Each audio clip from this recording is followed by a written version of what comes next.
जैसा आपने बोर्ड में देखा कि स्वार्थ लाग करे सब प्रीति, बाबा तुलसीदास का ये अर्धाली।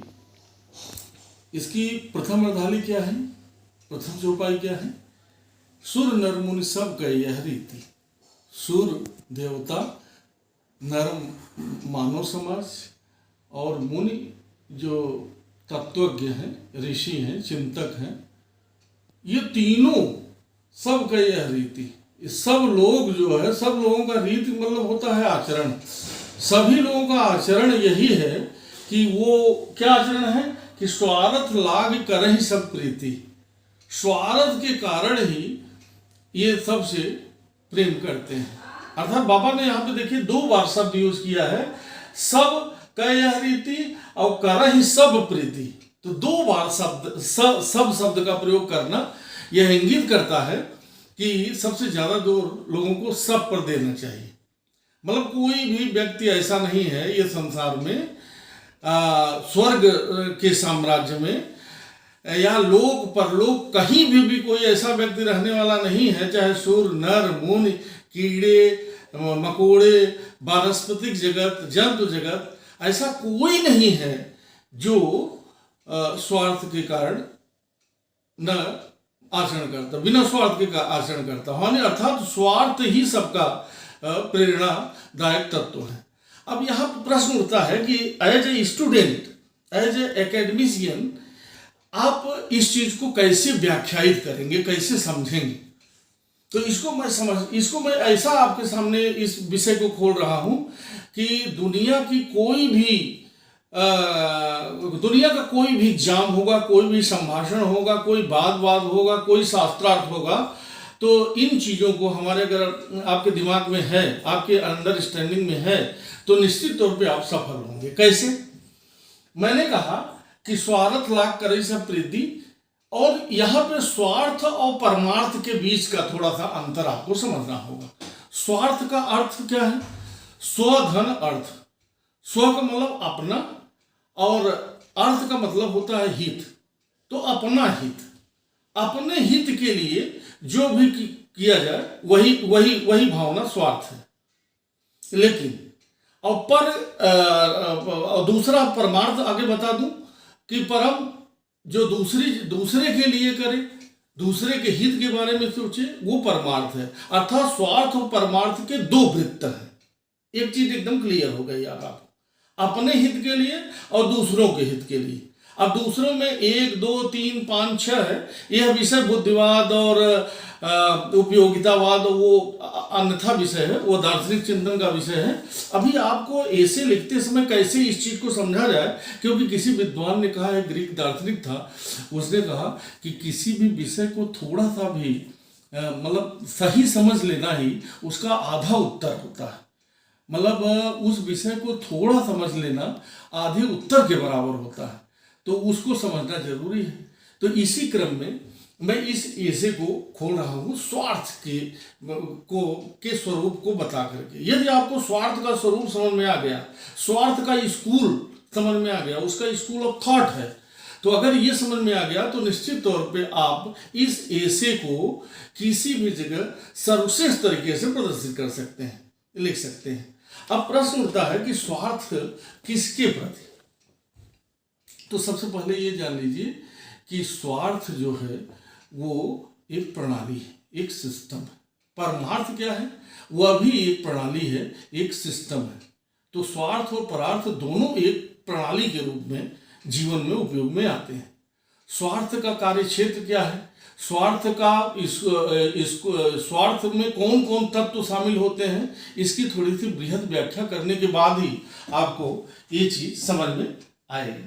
तो चलिए मैं स्वार्थ के स्कूल को थोड़ा सा और ओपन करता हूं। स्वार्थ किस चीज के लिए? स्वार्थ हो सकता है अपने व्यक्तिगत हित के लिए, सामाजिक हित के लिए, राष्ट्र हित के लिए। चौंक गए ना? समाज के लिए तो परमार्थ वाली प्रणाली उपयोग में लानी चाहिए। यहां स्वार्थ में समाज का हित कैसे हो गया? लेकिन ये सब अलग अलग इकाइयों के रूप में यदि ये देखा जाए तो व्यक्तिगत हित, सामाजिक हित, राष्ट्र हित, अंतरराष्ट्रीयतावाद का हित, ये सब स्वार्थिक प्रणाली से ही जुड़े हुए हैं। इसीलिए मैं इसको केवल एक स्वार्थ और परमार्थ केवल एक शब्द लेके नहीं चलना है। आपको सोचना है कि स्वार्थ क्या है, एक प्रणाली है, एक सिस्टम है और एक ओपन सिस्टम है। सबसे बड़ी चीज होता है कि स्वार्थ का वृत्त जैसे संकुचित होता जाता है वैसे ही हम मृतप्राय होता जाता है, निष्क्रिय होता जाता है। और स्वार्थ का वृत्त जितना बड़ा होता है उतना ही परमार्थ के आंगन में प्रवेश करता जाता है। तो अब बताइए कि स्वार्थ के शब्द कौन है। स्वार्थ का अगर एक स्कूल बनाया जाए तो उसके कितने बच्चे, कितने नाती, कितने पोते हो सकते हैं। तो आप स्वाभाविक है ये सोच सकते हैं कि स्वार्थ किसके लिए, तो अपने लिए। अपने में भी किसके लिए, देह के लिए, मन के लिए, आत्मा के लिए, कि संसार के लिए। संसार अर्थात संपत्ति, पत्नी, परिवार, बच्चे। अब आपको समझ में हो गया होगा कि ये स्कूल जो है वो कितने महत्वपूर्ण वृत्तों की ओर आपका ध्यान आकर्षित कर रहा है। कैसे समझना है इसको, देखें। जैसे धृतराष्ट्र थे, महाभारत का एक पात्र धृतराष्ट्र। धृतराष्ट्र ने धृतराष्ट्र का स्वास्थ्य किसके प्रति था, कृष्ण के प्रति। Very sorry. धृतराष्ट्र का स्वार्थ किसके प्रति, अपने पुत्र दुर्योधन के प्रति। ऐसी स्थिति में वो दुर्योधन को इतना चाहता था कि उसने पांडवों के लिए कुछ भी नहीं छोड़ने की जो कसम दुर्योधन ने खाई थी उसका साथ देता रहा। और इसीलिए कहते हैं कि मुहावरा लोकोक्ति बन गई है कि ये तो मतलब स्वार्थ की इतनी गहन प्रणाली जितने धृतराष्ट्र में थी वो शायद किसी में नहीं थी। तो स्वार्थ ये चीज है। अब सबसे महत्वपूर्ण चीज ये है कि ये स्वार्थ क्या लालच के रूप में भी आ सकता है, क्या ये स्वार्थ मोह के रूप में भी आ सकता है, क्या ये स्वार्थ सुख और दुख के प्रेरक के रूप में भी आ सकता है। बिल्कुल। इसीलिए मैंने कहा कि स्कूल ऑफ थॉट, स्वार्थ का जो स्कूल ऑफ थॉट है उसको बहुत विस्तृत रूप से समझना होगा। क्योंकि आप 1000 शब्दों में उस चीज को लिख रहे हैं तो आपको स्वार्थ का वृत्त, स्वार्थ के स्वरूप को पूरा फैला करके आपको समझना होगा। यही, क्योंकि ऐसा आप नहीं करेंगे तो आने वाले जो संदर्भों को मैं दूंगा तो उसको आप नहीं समझेंगे। तो जहां भी स्वार्थ शब्द आए तो वहां सुख, दुख, लालच, उसके जो प्रेरक प्रसंग हैं जिससे स्वार्थ आता है, स्वार्थ की भावना पुष्ट होती है, उन चीजों को आपको समझना है। अब ये फिर से एक बार ये देखिए, ये स्वार्थ लाख करे सब प्रीति, सुर मुनि सब का यह रीति। अब प्रश्न उठता है कि स्वार्थ का आकार कितना बड़ा होता है। तो स्वार्थ का आकार सबसे बड़ा होता है, परमार्थ के आकार के बराबर हो जाता है कभी कभी स्वार्थ का आकार। और स्वार्थ की सबसे बड़ी कमी क्या है, स्वार्थ की सबसे बड़ी कमी है कि वह अपने आप को सीमित करके अपने आप को सीमित कर देता है। और वह ऐसे सीमितता में वह रहता है, ऐसे लिमिटनेस में रहता है कि कभी कभी वह ये सोचता है कि मेरी कितनी प्रवंचना हो रही है, मेरा कितना अपमान हो रहा है, मुझे कितना दर्द हो रहा है। ये स्वार्थ की प्रणाली का एक आवश्यक अंग है। अब ये स्वार्थ यदि दूसरों के हित के लिए किया गया हो, दूसरों के हित के लिए किया गया हो स्वार्थ, तो ऐसा स्वार्थ जो है वो लाभकारी होता है। लेकिन स्वार्थ यदि केवल अपने हित के लिए किया गया हो तो वो बड़ा हानिकारक होता है। और इसका परिणाम क्या होता है, स्वार्थी व्यक्ति की स्वार्थ की भावना से किए गए कार्य का परिणाम क्या होता है, प्रवंचना, दुख का एक पूरी संस्कृति का निर्माण ये स्वार्थ की प्रणाली कर देती है। इसलिए मैंने आपको बताया कि स्वार्थ केवल शब्द नहीं है, एक प्रणाली है। तो स्वार्थ की ये प्रणाली स्वार्थ की एक संस्कृति की जन्मदात्री है, एक मदर है। ऐसी स्थिति में अब ये आपको जानना थोड़ा सा, अब मैं एग्जाम्पल्स की तरफ आपको लेके चलूंगा। एग्जाम्पल्स, स्वार्थ की ये प्रणाली किन किन परिणामों की जनक होती है, किन किन परिणामों की माँ होती है। इस बिंदु पे ये ध्यान दीजिएगा, ये बार बार आपको इस चीज का इसके लक्ष्य, इसके शब्द और इसके परिणाम पे मैं आपको जो है वो जोड़ना चाहूंगा कि ये स्वार्थ जो है, स्वार्थ की प्रणाली किन किन चीजों को पैदा करती है। तो सबसे इंपॉर्टेंट चीज है कि स्वार्थ की प्रणाली पैदा करती है प्रशासकीय संस्कृति में जिसमें आप जा रहे हैं। इस परीक्षा को पास कर लेने के बाद पीएससी या यूपीएससी किसी भी स्टेट की हो, उड़ीसा से लेकर के साउथ इंडियन स्टेट, दिल्ली की यूपीएससी या अन्य कहीं की पीएससी यूपीएससी है, तो आप एक प्रशासनिक संस्कृति के हिस्सा होने जा रहे हैं। तो स्वार्थ की ये प्रणाली उस प्रशासनिक संस्कृति में एक शब्द को जन्म देती है, एक भावना, एक उत्कंठा पैदा करती है। वो संस्कृति है चमचागिरी की संस्कृति। ये और उससे क्या होती है, वहाँ सौदेबाजी की संस्कृति, चमचागिरी की संस्कृति, चुगलबाजी की संस्कृति पैदा होती है। और इस तरह से ये एक इम्पोर्टेंट चीज है। दूसरा चीज, आर्थिक स्थिति में क्या करेगी ये प्रणाली, स्वार्थ की प्रणाली। तो आर्थिक प्रणाली में ये उपभोक्तावादी संस्कृति, बाजारवादी संस्कृति, बाजारवाद पैदा कर देती है। बाजारवाद का सबसे बड़ा नुकसान किसको होता है मालूम है? नारी, वंचित वर्ग, जो किसी भी देश की 50% हिस्सा होती है, उसकी वंचना, उसका अपमान, उसका संतरास वहाँ से शुरू हो जाता है जब नारी को यही बाजारवाद एक पण्य वस्तु के रूप में, अर्थात एक कमोडिटी के रूप में, एक फैशन के रूप में उस पूरी बाजारवादी पद्धति में स्त्री जब इस रूप में पहचानी जाने लगती है, तो स्त्री का उस समय पतन होता है। पूरी संस्कृति का ही पतन है, पूरे जीवन पद्धति का पतन हो जाता है। तीसरा इंपॉर्टेंट चीज है कि पर्यावरण, स्वार्थी व्यक्ति के स्कूल ऑफ थॉट में मैंने एक चीज बताया था कि वो व्यक्ति लालची होता है। स्वार्थ के कारण वो उसका लालच बढ़ जाता है। ऐसी स्थिति में क्या होता है, जितनी भी मानव जनित आपदाएं हैं या प्राकृतिक आपदाएं हैं, ये सब खासतौर से मानव जनित आपदाएं, सूखा, बाढ़, greenhouse gases, ozone gas, इन सब का जो क्षरण हो रहा है, ओजोन डिप्लेशन, ये सब क्या है, ये हमारी जैव पर्यावरण की हानि। ये जैव पर्यावरण की हानि क्यों हुई, वही स्वार्थ की संस्कृति के कारण। तो इसका फलक दोस्तों कितना बड़ा है, इसका वितान आपको समझ में आने लगा होगा। अभी नहीं समझ में आ रहा है, कोई बात नहीं, फिर से समझिए इस चीज को। इसके परिणाम क्या होते हैं कि सामाजिक समरसता, परिवार में एक परिवार का पतन हो जाता है। जो सामूहिक संस्कृति है हमारे देश की, वो स्वार्थ की प्रवृत्ति के कारण ही जो सामूहिकता है उसको चोट पहुंचाती है। कैसे? जैसे हम पुराने ज़माने में ज्वाइंट फैमिली में निवास करते थे, संयुक्त परिवार में। आज एक परमाणविक परिवार का जन्म हुआ है, एकल परिवार है। ये सब क्यों हुआ, क्या कभी आपने विचार किया है? यही है स्वार्थ की प्रणाली।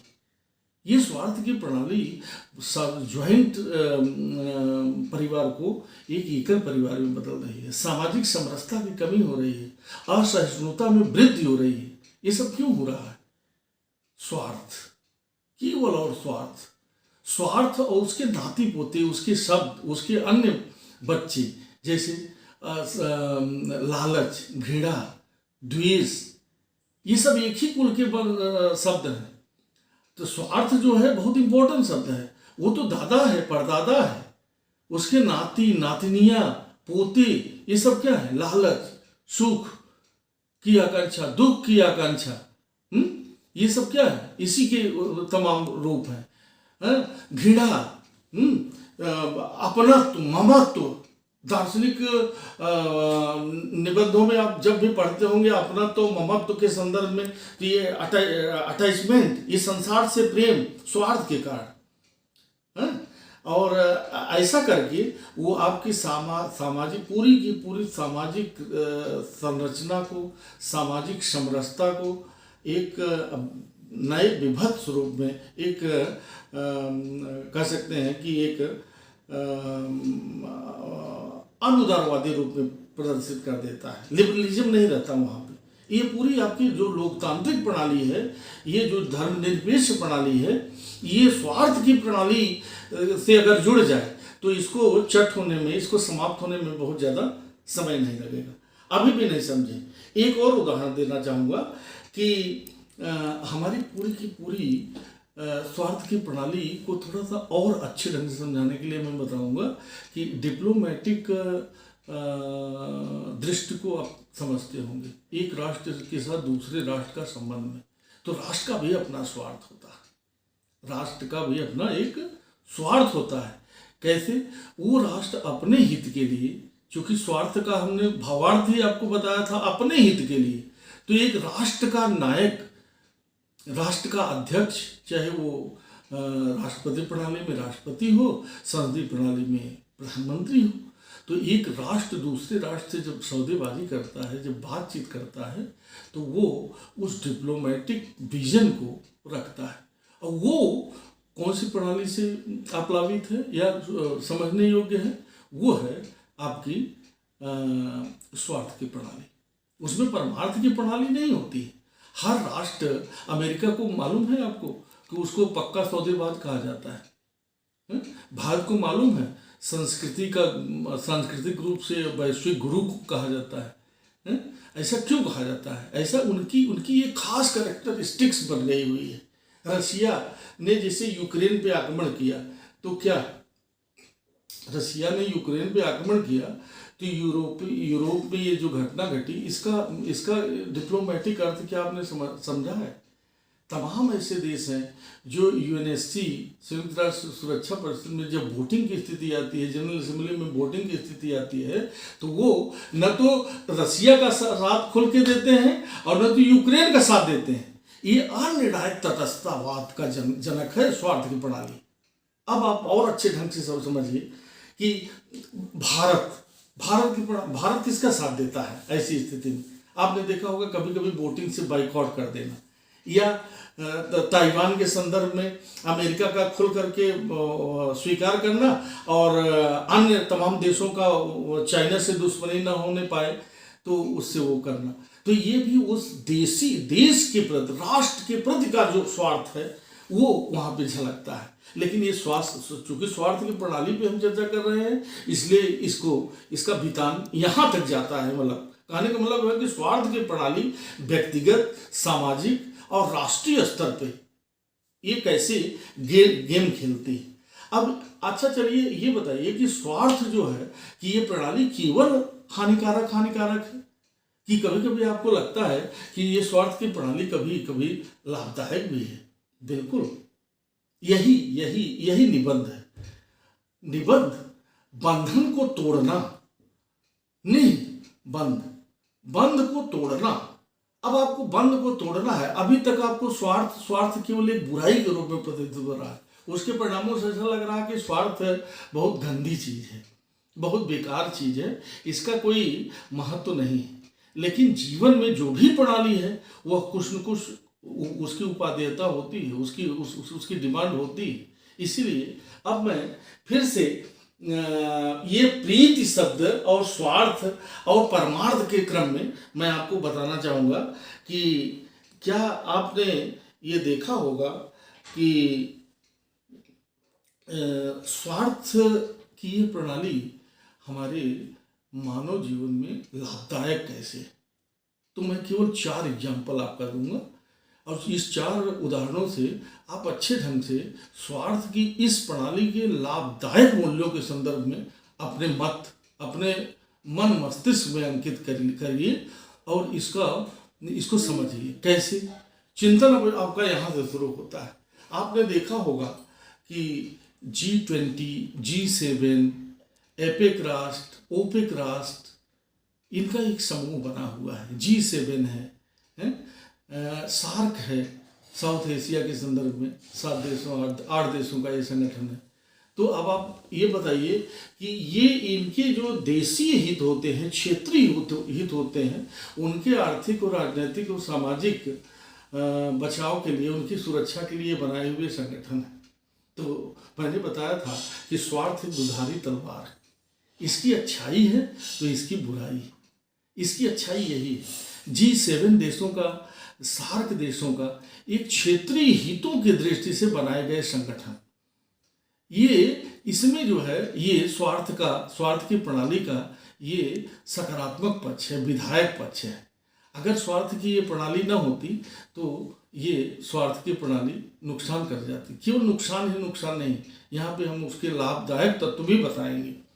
दूसरा चीज है स्वार्थी व्यक्ति या स्वार्थ की भावना वाला कोई व्यक्ति, वो उसकी अच्छाई क्या है कि वह सदैव सीमित परिधि को तोड़ता है, अर्थात वह आने वाली एडवर्सिटीज को, सामान्य प्रतिकूलताओं से दो चार हाथ कर लेना चाहता है, अर्थात चुनौती स्वीकार करता है। ये स्वार्थ की प्रणाली का एक लाभदायक अंग है। इससे क्या होता है, वह चुनौती अगर स्वीकार न करता, स्वार्थ की प्रणाली यदि चुनौती स्वीकार न कर पाती तो उसको निष्क्रिय अवस्था में आना पड़ता। आपको मालूम है कि विश्व के सारे धर्म, चाहे इस्लाम धर्म हो, हिंदू धर्म हो, ईसाई धर्म हो, पारसी धर्म हो, नास्तिकतावाद हो, चार्वाकवाद हो, ठीक है, अज्ञेयवाद हो, ये जितने भी अपने भारतीय 6वीं शताब्दी ईसा पूर्व के तमाम छोटे छोटे धर्म, नियतिवाद, अक्रियतावाद, ये सारे वाद का जनक यही उसकी शूरवीरता के कारण है। किसकी? स्वार्थ के प्रक्रम के कारण है। स्वार्थ अगर चुनौती न देता, स्वार्थी व्यक्ति इतना स्वार्थी न होता तो किसी भी धर्म का विकास न हो पाता। और ये आप ये सोचें कि इस चुनौती को स्वीकार करते करते और गंभीरतापूर्वक आप विचार करें तो नागार्जुन का नाम आपने सुना होगा। नागार्जुन ने बौद्ध धर्म के माध्यमिकवाद या शून्यवाद को तार्किक और सम्मानीय प्रतिष्ठा देने के लिए माध्यमिक कारिका ग्रंथों में बहुत तार्किकता के साथ एक पूरा तार्किक जाल बुना है। और विश्वास नहीं होगा आपको कि इसीलिए कभी कभी अद्वैतवाद के जो तर्क हैं, अद्वैतवादियों के जो तर्क हैं और शून्यवादियों के जो तर्क हैं, अर्थात नागार्जुन वगैरह के जो तर्क हैं, ये दोनों एक समान होते हैं।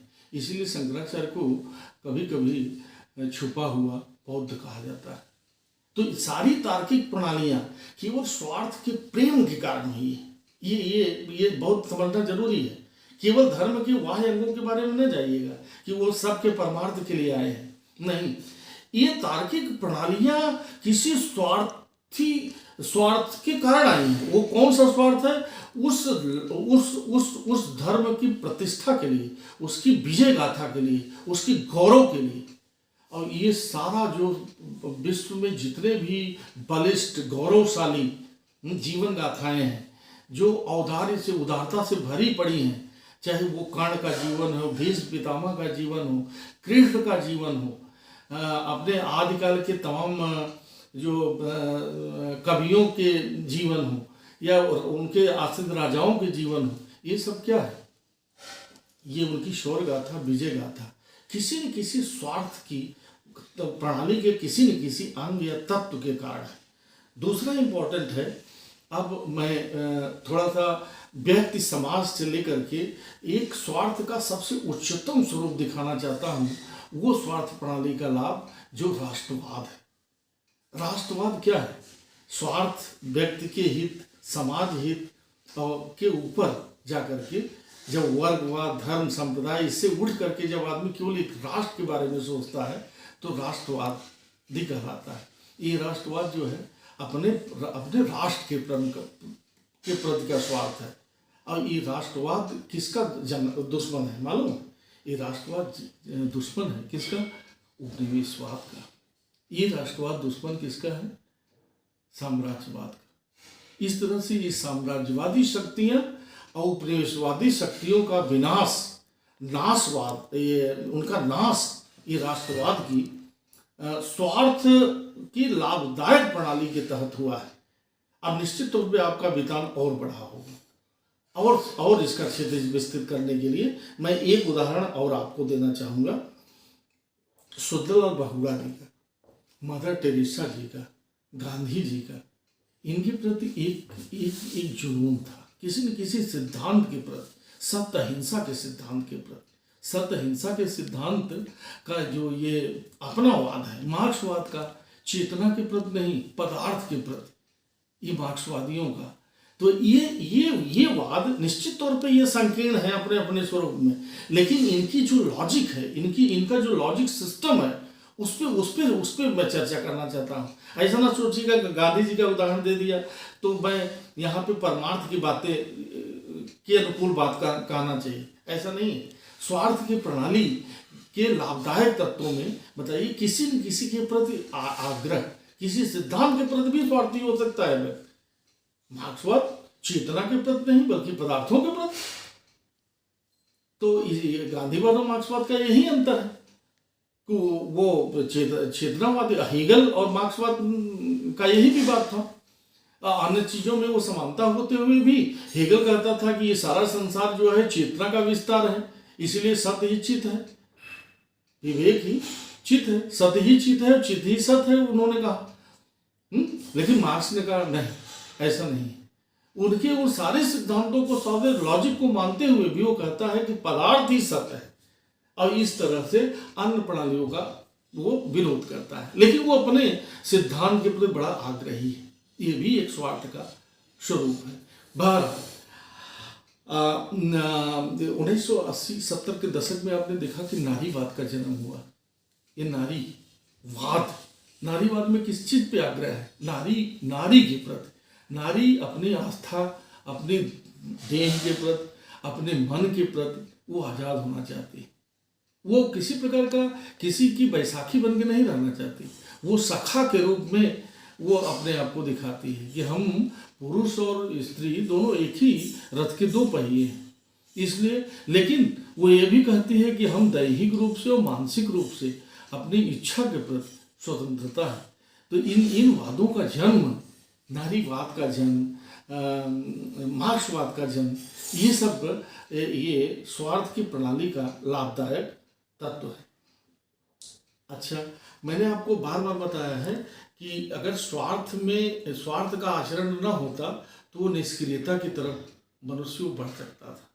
तो इसको ये आप सोचिए, आपने देखा होगा, एक एग्जाम्पल थे और समझिए कि यदि स्पेन के राजाओं ने कोलंबस को पूरी किसी जगह की खोज करने के लिए अगर न भेजा होता तो क्या अनुसंधान संभव था? क्या जितनी भी खोजें हुई अनुसंधान हुई, चाहे वो वास्को डिगामा हो चाहे कोलंबस हो, ये क्या स्वार्थ के किसी न किसी तत्व के कारण नहीं हुआ? तो ये भी स्वार्थ की प्रणाली के कारण हुआ। स्वार्थ के कारण अनुसंधान हुए, स्वार्थ के कारण ही बड़ी बड़ी खोजें हुई। तो इस तरह से इसको आपको समझना है। अब स्वार्थ के नकारात्मक और इस रूप में ये जो आपका शीर्षक है, यहाँ पे आने के बाद अब मैं ये बताऊंगा कि लालच, सुख, दुख, अदूरदर्शिता और अज्ञान, ये स्वार्थ की प्रणाली के कुछ तत्व थे जिसके बारे में अब मैं इस स्वार्थ प्रणाली से कैसे कैसे रिश्ते बनते हैं, उन रिश्तों पर थोड़ा सा विचार और कर लीजिए। और चूंकि मध्य भाग में आप बॉडी में ये सब सारी चीज़ें लिखेंगे, तो स्वार्थ की प्रणाली को और व्यापक तौर पर समझने के लिए ये व्यक्तिवादी रिश्तों की दृष्टि से, सामाजिक रिश्तों की दृष्टि से, राजनयिक या डिप्लोमेटिक रिलेशन की दृष्टि से, आधुनिक, मध्य युग और प्राचीन युग में जो प्रणालियाँ थी उनकी दृष्टि से कैसे कैसे रिश्तों का जन्म हुआ है, उन स्वार्थी तत्वों के द्वारा उसका भी देखिए। जैसे आपको मध्य युग में एक बार बार आप पढ़ते होंगे, मध्य युग में सामंती व्यवस्था है। सामंती व्यवस्था का सामंती व्यवस्था है क्या? सामंत का जन्म कैसे हुआ? सामंत का जन्म कैसे हुआ? कृषकों का पूरा जीवन निर्वाह जो है वो सामंत के अधीन होता था। राजा राजा के नीचे सामंत, सामंत के नीचे कृषक। तो सामंतवाद मीडियाकर एक संस्था है। आप जागीरदारी के बारे में आप पढ़ते होंगे। जागीरदारी क्या है? ये भी मीडियाकर संस्था है, मध्यस्थ संस्था है। तो जब भी मध्यस्थता आए तो जान लीजिए कि वहाँ पे पतन, जो निम्न वर्ग है, जो जिनका शोषण होना है, वो शुरू हो जाएगा। वो वहाँ पे स्वार्थ की प्रणाली अपना काम करने लगी। तो मेरा कहने का मतलब ये जितने भी वाद हैं, ये मीडियाकर संस्थाएं जितनी भी हैं, ये स्वार्थ की उसी नकारात्मक प्रणाली के कारण आई हैं। और जब जब इनका अंत हुआ है, इनका पतन हुआ है, वैसे वैसे ही आधुनिकता आई। आधुनिकता में कौन इम्पोर्टेंट है? आधुनिकता में कौन इम्पोर्टेंट हो गया? आधुनिकता में मानव ही सबसे ज़्यादा महत्व हो गया। मानव को क्या कहा गया कि साध्य है। इमैनुअल कांट नामक जर्मन दार्शनिक ने क्या कहा है? आपको बहुत अच्छी तरह से ये कोटेशन रखना चाहिए कि मनुष्य जो है वो वस्तुतः या मूलतः सदैव साध्य के रूप में रहता है, या साध्य उसको मानना चाहिए अपने आप को, और कभी भी मनुष्य को साधन नहीं मानना चाहिए। ये मानवता, यदि आपने किसी भी मनुष्य को साधन मान करके उससे कार्य कर लिया तो आप क्या समझते हैं कि कोई भी प्रणाली चल पाएगी, कोई भी सिस्टम चल पाएगी? पूरी की पूरी जीवन संस्कृति का विनाश हो जाएगा। इसलिए मैं कहता हूँ कि जो स्वार्थ की प्रणाली है, ये एक कमजोर संस्कृति का निर्माण करती है, और जो परमार्थ की प्रणाली है वो एक उच्च और बलिष्ठ संस्कृति का निर्माण करती है। तो परमार्थ की प्रणाली में संसार का उदय हो जाता है, मानवतावाद का उदय हो जाता है, उदारवाद, तार्किकतावाद, बौद्धिकतावाद, संविधान और संविधानवाद, इन सब उदार पद्धतियों का उदय हो जाता है। और वहीं पे स्वार्थ की प्रणाली के कारण जो है वो संसार का विलय हो जाता है, संसार सीमित हो जाता है, ममत्व से घिरा रहता है, जो बड़ा दुखदायी प्रवंचना युक्त होता है। तो निष्कर्ष के रूप में आप ये सब सारी बातें लिख करके और ये चीज़ बताएंगे, इसको उदाहरणों के द्वारा बार बार। अब मैं बार बार आपको उदाहरण क्या बताऊंगा? स्वार्थ का सबसे बड़ा उदाहरण माँ अपने बच्चे को यदि दूध पिलाती है कि वो बच्चा बड़ा होकर के मेरा पालन पोषण करेगा, तो ये आपको माँ को स्वार्थी कहते हुए शर्म नहीं आएगा? इसीलिए केवल 3 ही चीज़ें इस जगत में वो परमार्थी कही जाती हैं। पहली है माँ, दूसरा है राष्ट्र रूपी माँ, और तीसरा है धरती रूपी माँ। और सारे देखिए बाबा ने क्या कहा है यहाँ? सुर नर मुनि सब कह यह रीति। तो आप बता सकते हैं कि माँ, धरती माँ और राष्ट्र माँ सब कह यह रीति, परमारथ लाग करहि सब प्रीति। इस चौपाई को आप इन शब्दों में, अपने शब्दों में ये बता दीजिए। क्या? एक बार मैं और पढ़ रहा हूँ कि माँ, राष्ट्र माँ और धरती माँ सब कह यह रीति, और परमारथ लाग करहि सब प्रीति। तो इस ढंग से ये स्वार्थ और परमार्थ के इन 2 वृत्तों को मैंने आपके सामने प्रस्तुत किया है। बहुत अच्छे ढंग से इसको आप समझिए, 1 बार नहीं, 2 बार नहीं, 3 बार इसके भावार्थ को समझिए। मैंने बार बार बताया है कि यदि आप भावार्थ समझ गए तो आपको ये लगने लगेगा कि हमने स्वार्थ की प्रणाली को, स्वार्थ के कुल के शब्दों को, स्वार्थ के कुल के शब्द, परमार्थ के कुल के शब्द, परमार्थ के कुल के शब्द आपको सुख और आनंद की वृद्धि करेंगे। स्वार्थ के कुल के शब्द जो हैं, जितने हैं, वो आपको प्रवंचना, दुख और अंधकार के साम्राज्य में छोड़ देंगे। परमार्थ का ज्ञान के सूर्य के साम्राज्य में आप चले जाएंगे। तो ऐसे में सदैव बार बार ये चीज़ आपको ध्यान में रखना होगा। अगले ऐसे के लिए तैयार रहिएगा। केवल 15-15, 20-20 मिनट का वीडियो मैं बनाऊंगा, जिससे आपकी सभी अवधारणाएं अच्छी ढंग से समझ में आ जाए। धन्यवाद। Please guys like, share, comment and keep watching this video. Thank you.